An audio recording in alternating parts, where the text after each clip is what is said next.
Why don't you describe the battle at the Hornet's Nest just a little bit? Well, the Hornet's Nest was really, the Sunken Road was more or less part of the Hornet's Nest. It was an old wagon road, and it wasn't really terribly deeply sunken like the road there at Antietam, but it provided some fortification for the Union regiments. It was General Prentiss's division, and Prentiss was really, he wasn't most of these generals were militia generals. They were not West Point trained generals in the Union Army, such as Grant and Sherman. They were, from their state militias, and a lot of that was politics. But Grant had told Prentiss to hold his line at all hazards, is the way they described it. All hazards, meaning to death. And Prentiss took him at his word. And the result was that he got himself surrounded and captured a whole division, or what was left of it.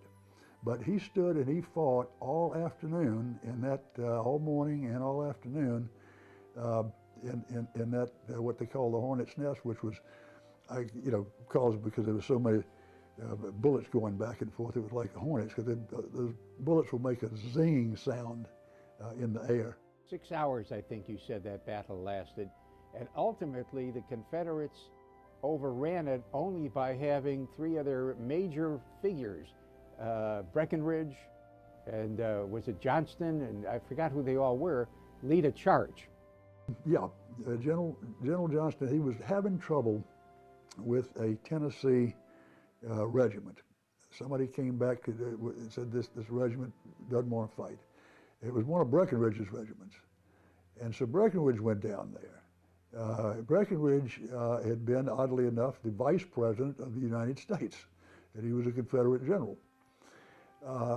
He went down there to see what he could do, and he discovered it wasn't just a regiment, it was a whole brigade by that time that didn't want to fight, because they thought they were being sacrificed, and you keep charging this Hornet's Nest, and they would lose, 100 men, and then because the soldiers would only go as far, they knew when to quit. I mean, they knew when people were falling all around, they weren't going to stand there and just, they weren't suicidal.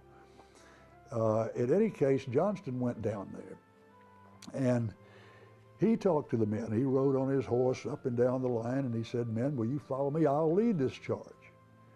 And Beckinridge said the same thing to his men, and so they did indeed. Johnston led that charge out there, and he got them going, got them moving, and then either as he was coming back or when he was turned around, whatever, he was talking to someone, one of his aides, I think, and he said, "General, you all right?"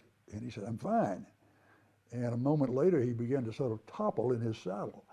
And then he'd lost consciousness, and the aide was on his horse, somehow held on to horse and him and got him back out of the line of battle and down from the saddle. And they kept trying to find out what was wrong with it. They couldn't find any bullet holes. They found some holes through his clothing. But what was happening at that point was he had been shot behind the knee, of all places, into that artery, that major artery, and he was bleeding to death in his boot. And they couldn't tell it until it was too late. And it only took him about 15 minutes to die. I think you said in the book that Johnston had been hit in something called the Popliteal Artery.